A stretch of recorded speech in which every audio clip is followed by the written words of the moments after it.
emerging technology and Web3. We've got our moderator, Joyce Chow, coming to the stage. And can I also get JD and Ed and George, the rest of our fabulous panel, and I will let our wonderful moderator, Joyce, handle the introductions.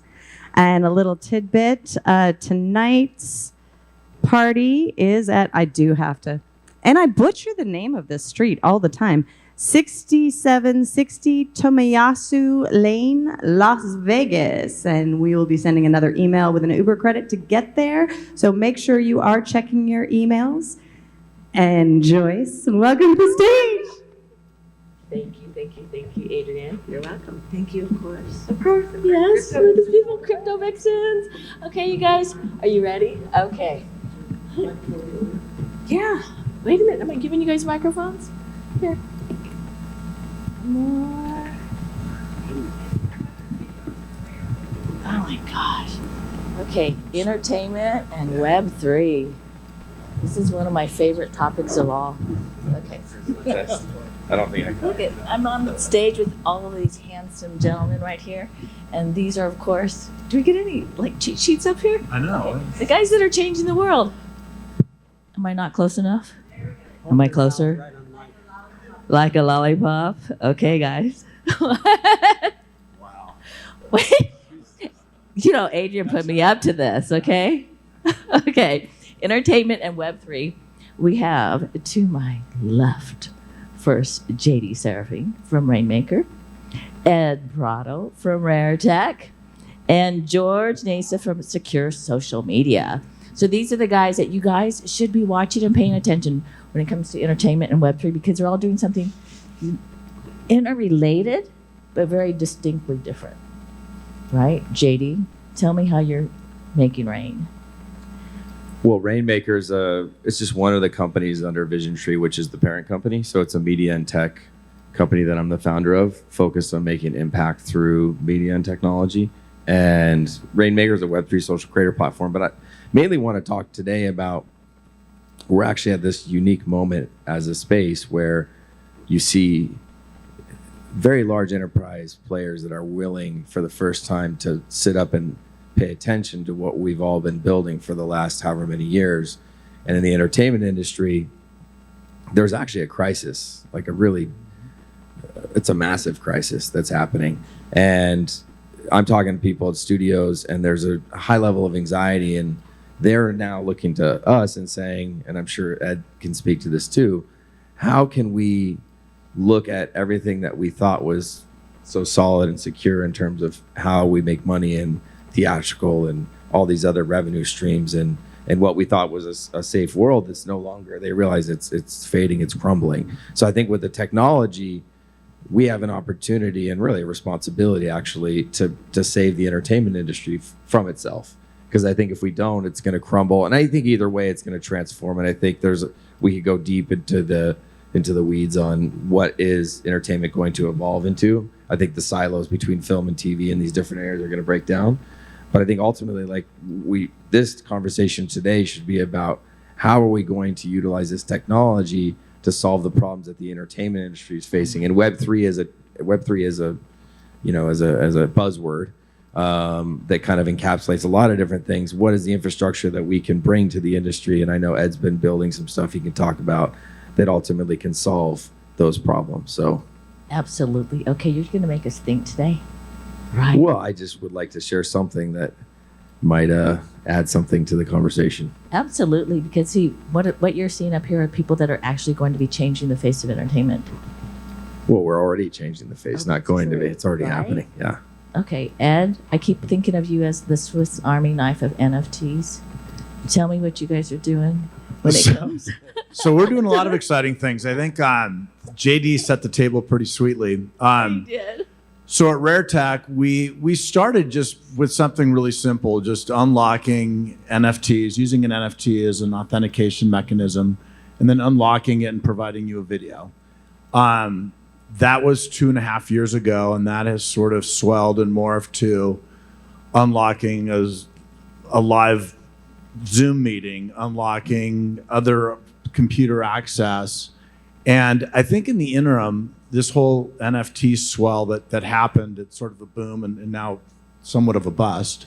I think the general population has realized that these NFTs, these programmable objects, can be a real centerpiece to basically create different incentives and to basically reformat what's broken. We have gone from sort of a single utility to we've built an entire suite that handles the minting, so the fabrication of the NFT, royalties, metadata, DDRM, which is distributed, digital rights management. And now, in a very interesting way, we're getting approached. We got called by YouTube. We just got approached by Amazon. So these entities are starting to realize that change is in the wind, and they're starting to sort of try to put their toe in the water and try to kind of wrap their head around it all. So I'm looking forward to talking about it all.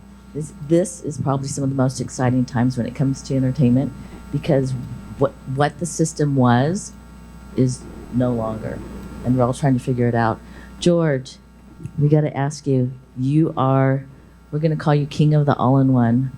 Okay, because we're going to say it's Facebook meets LinkedIn meets GoFundMe meets TikTok. Tell us what you're doing at Secure Social Media.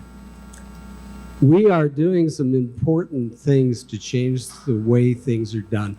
I wanted to bring back control, ownership to the creator, to the actor, to the songwriter, to the musician, to the author of books, author of whatever. Bring back ownership to the creator of whatever it is you do. And when you write a book and you put it on Amazon, who gets the most money? Amazon. You get a few pennies. You put a song out, who gets the most money?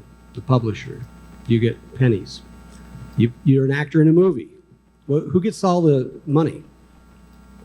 Okay, the film company, all these other good people.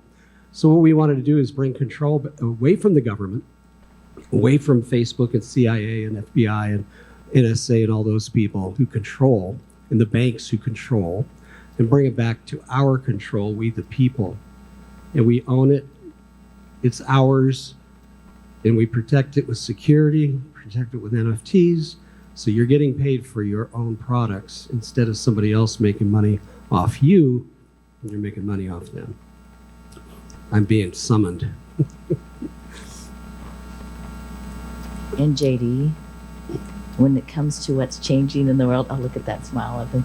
Okay, what can we as Web3 blockchain people in here do to help move everything forward in entertainment? How should we be thinking? How should we be helping people at this time?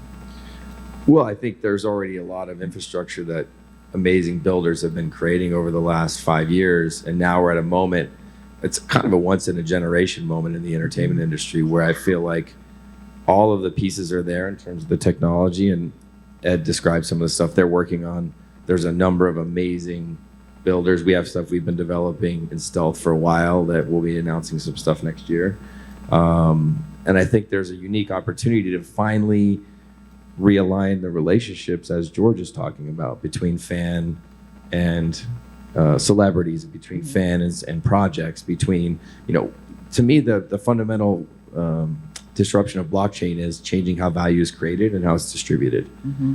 Bitcoin was obviously the godfather or the grandfather of them all in terms of how to engineer a system to ensure that that wasn't corrupted by a centralized human, because everybody talks about absolute power corrupting absolutely. Well, if you look at the entertainment industry, it's the most centralized and arguably corrupt industry that's kind of left because of the way that it was created at its foundation. Mm-hmm. Now you look at social media, you look at big tech. There's an opportunity now to take what's working in these different silos and string them together in whole new ways. So if you look at Twitch, you look at YouTube, you look at then the large studios, there's kind of these silos of entertainment, and then you look at Metaverse, and I think what we're going to see is all those walls are going to get broken down. And what we understand as content is going to just be ubiquitous, and the experience is going to change. And the only way that's going to happen is it's going to be powered by the types of infrastructure that only Web3, as some are calling it, or blockchain, can enable. So I think that's our job as innovators and builders, is to get out there and actually work with the YouTubes, work with the Amazons, work with the large players, and give them the infrastructure to actually decentralize processes and to transform how value is distributed between fans and stakeholders and projects and celebrities. And I think that's what we're all working towards in different ways. Ed, you're nodding your head over there. I was just thinking, I read this this article this morning, and it was talking about Spotify, and you so kindly talked about how unequal the take is. If you write a book, you publish it through Kindle, they take 90%. If you make a movie, Paramount takes all the money. And for a musician, you have to like stream a song 1,000 times to buy a Starbucks coffee, which is so like crazy. And that's not stream, like just listen to part of it, that's the whole song. So when you start thinking about the inequality there, it's not just a slight inequality, it's like massive inequality. And then you think that musician basically has to break up those dollars to a ton of people, and people that are basically controlling them. So you figure if you were able to disrupt that, and it's going to take a long time to disrupt that. When we first launched Rair, somebody said, you should redo your platform, do music, and go against Spotify. And I instantly thought, like, there's no way. There's such a stranglehold on the whole music business. There's so much corruption. And so we had this crazy project with Nipsey Hussle, and we realized very swiftly that we really have to wait for that whole thing to happen and come back to us versus approaching it. Because it's just, there's so much money involved, and there are so many people taking from those pies.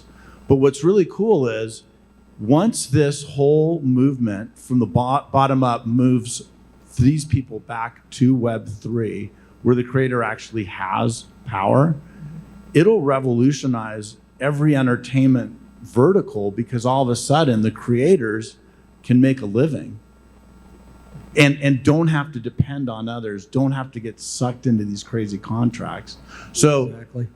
So the entertainment world is going to be completely sort of unleashed, and what you're going to see is a lot like it's already happening on TikTok. Like, people are basically creating their own channel, their own venue, their own, identity, and it's going to be exciting to see. But one thing we learned, we're like, we could do this on music. Like, no, music is going to have to come to us, because it's very hard to go change these incumbents because they're giant.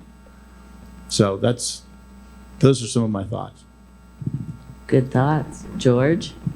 Yeah, I'm in full agreement. We're all doing the same thing. We're looking to fulfill a need in everybody's lives. We have a lot of influencers out there that are having to delete their videos, or they're being censored constantly. We're creating a non-censored platform where we can use things like Bitcoin to pay, or support a nonprofit organization, or do whatever we want with a token, and use a payment system that's instant payment to somebody without having to put your private information on the internet, in a secure server environment where nobody's going to come in and have to worry about somebody took your credit card information, because you're not entering the credit card information to begin with. So we're trying to do a new thing here where you level the playing field is exactly what we're doing. We're taking back power, we're taking back information, and we're owning our own information instead of Facebook owning it. When you put a photograph on Facebook, they own the photograph. If you put a post on or a video, they own it. They control it. They're making the money off it because they're reselling your information at $800 million per year to the NSA, to 3-letter agencies.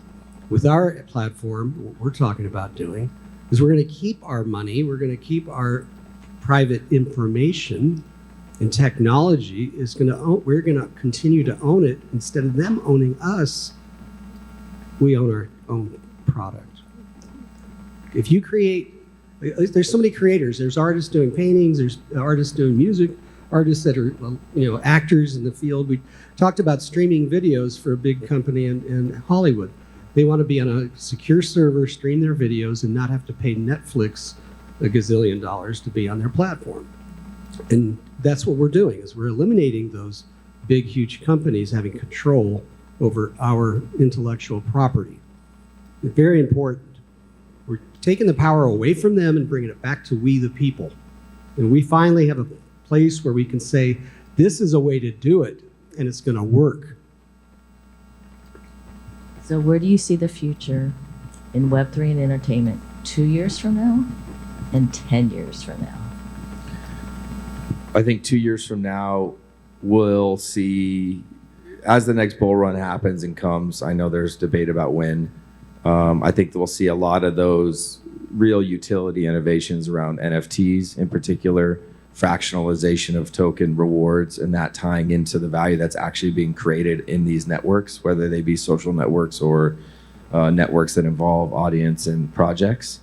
And I think that also will see the foundations for what people are calling the metaverse, which is where I think we all know the future of entertainment is, where the walls between gaming and film and TV get broken down. And I think in 10 years, you think more like in that Ready Player One, type world where we're able to go into worlds immersively. I think, to me, the biggest opportunity that we see is that the gamification and socialization of the entertainment industry utilizing Web3 is really what we see in the next 2 years. And I think when you look 10 years out, that's where we get into that fully immersed experience that people are calling the metaverse. I think in 2 years, you're going to see a little bit of adoption. It's going to be a slow move. So Hollywood and the music business is going to slowly adopt this, and they're going to adopt it in a way that they can try to control it. But Web3, as we know, it's on its own. So the whole motto here is you're not controlling us. So I think that they're going to come in and make, some side projects that are Web3, which will be great. It'll actually help us. I used to get real fearful of Google and YouTube. Now I'm excited they're calling us because I'm starting to realize that there's an opportunity. There's a real opportunity for us in that world. So I think we're going to see a little bit of that in 2 years. And then in 10 years, I think this shifts to where you don't even know there is an NFT, yet it's in the background. There's a different royalty schedule. The incentives are different, and it starts kind of turning. And it's sort of like all these video streamers. Like Netflix was really innovative 10 years ago. Now there's like 500 companies that are streaming video. And eventually, Web3 will make it so anybody can stream a video. We have a technology right now that is so exciting that we just completed about a month ago, where we can take and embed a video player on any website that's a Web3 video player. Mm-hmm. So just like YouTube gives you a long URL and you embed it into an iframe, we do the same, but when you click it, your wallet pops up. So it's basically like a Web3 vending machine on any website. Those are the types of things that are going to catch on and the creators are really going to latch into. And the creator problem is they haven't had the eyeballs, they haven't had the access without these platforms. Well, if they could do that directly, you're going to see them doing that because it's all about money and control. And to Ed's point too, I think as a space, we have to understand that our ability to create experiences where people are leveraging the decentralized power of Web3, as you spoke to, George, people owning their own data, people having more sovereign control over the value they're creating in the digital world, but being able to access it via interfaces that are easy to use. I think the entertainment space actually gives us the greatest opportunity to help bring that next 100 million, 500 million, the next billion users into blockchain. That's been the mission of CZ and many other people that they've said publicly, like, hey, that's how we get there. And I think the only way we get there is when people are using blockchain and they don't even realize they're using it because they're just using it as simply as someone uses their smartphone. Yeah, the average user has no idea what we're talking about. But we're going to make it in such a way it's user-friendly and they can get there by just clicking a link and going, oh, how easy. I can support my favorite influencer by just clicking on a little diamond or a pearl or a emerald or whatever, and I can not have to get into this whole thing of going in someplace and putting in my information, address and phone number and Visa card and all that stuff, and have a payment system. It's instant. They don't wait 3 days. They don't pay 3% on the Visa card. They instantly have their wallet transfer the funds to the influencer, right?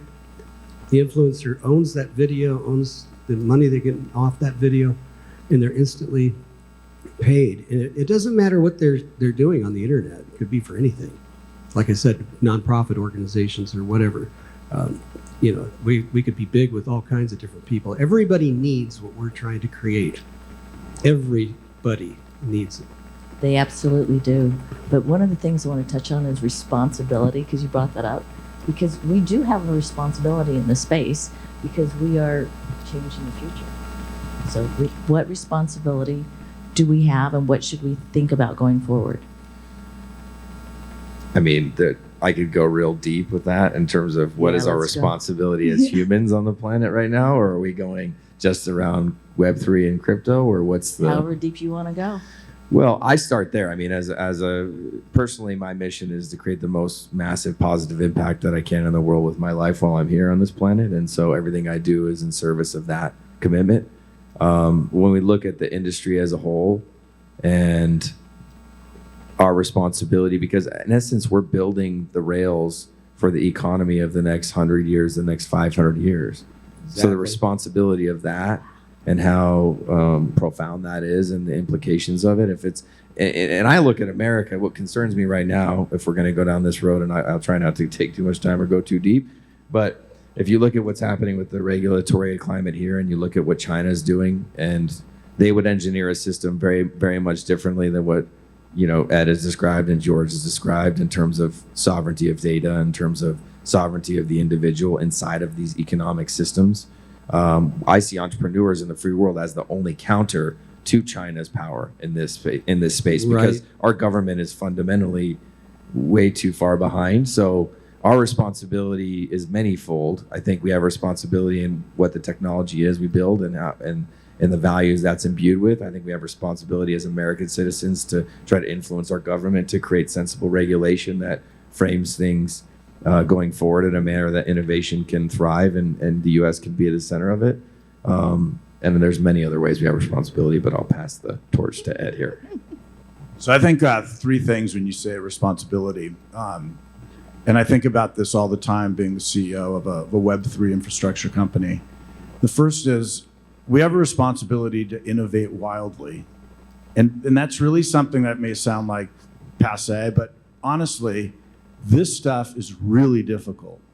And we really need to put on our forward-thinking caps and create some stuff that people are going to be like, what? And that's what, if you can do that, you will attract a lot of opportunity, a lot of eyeballs, a lot of dollars. I think the other two responsibilities we have is to work with each other, because the more we work with each other, the bigger we can basically approach the space. What we're doing is not easy as far as this revolution is concerned. So we need to work with each other. And then the last piece is access. We need to provide ample access to our end users. And sometimes that's not easy because you think you can provide this or that or the other, but you need to just really try to provide access. And that, I think those three things, and it also goes, provide opportunity internally to programmers and biz dev people and being kind of open-minded to working with others, because that will get you to where we need to be quicker. The first thing I think of is security. People need to feel secure when they're on the internet. They're not secure. They've lost hope in any chance of not being spied on. They've lost hope in security with their credit cards, debit cards on the internet. We need to provide a place of safety and security and knowing that they're not going to get their Bitcoin account, their wallets hacked and lose all kinds of money. They're not feeling secure. So we need to first fix that, that's what secure social media is doing. Yeah, I'm actually just kind of okay with the fact that the NSA is taking every piece of data that flows through my phone, including this audio that's coming right now, and it's just going into their servers in Bluffdale, Utah. So, do you have anything to say to them? No, I think they've already heard it all. So, what we're doing is blocking them. Their IP address cannot get into our servers, period. These guys are not as smart as we think they are. I've worked with them directly. They can't even download my documents when I send evidence documents. They can't open them because they don't know how. That's how, well, I don't want to get into anything political, but they're not who that we think they are. Okay. Yeah. Oh, yes. They don't know how. They So- can't. There's stuff they can't get into my business. I know that for sure. But what I'm trying to tell you is we have abilities now to keep a safe and secure environment that they cannot get into. Nor can China, nor can Russia. Okay? You just stay off of Telegram and you stay off the places where you know that there's spy programs. Okay? Well, I think ultimately, if we can build infrastructure that actually enables that to happen at scale for everyone to be able to access across the planet, and that includes in China or any country, I think that would be the hope, is that we can build that. So, Well, I think so, and we are. Well, actually, we're running out of time. But I just want to say, can you guys give me your socials really quick? Because here's the thing: is guys, we can all work together. Yes, we can all work together and make this a better place with entertainment and Web3, because the time is now. Let's make the changes. So tell us your socials. Oh, wait a minute. Oh, I have to start telling you. My name is Joyce Chow. You can find me all over social media. Actually, you can just look at my name, Joyce Chow, but I am Joyce Chow or the Joyce Chow. And also check out Transform Greece or iHollywood Film Fest. JD? yeah, JD Seraphine for my personal social handles, Raiinmaker with 2 I's for the Web3 social creator platform. And I agree. I'm excited to collaborate with Ed here and other people that are working to build a better Web3 powered entertainment industry. Thank you. Ed Prado, you can find me on LinkedIn. Just Ed Prado. Yeah, George M. Nassif, Nasif, and securesocialmedia.com, projectshumana.org. We feed children, and I'm on Twitter. I'm not on Twitter, as I think Secure Social Media. But anyway, Telegram, George M. Nassif. I also have a private chat there, by invitation only, but that's okay. You'll find me. Well, thanks, everybody. George, Ed, JD. Thank you. Very much. Thank you.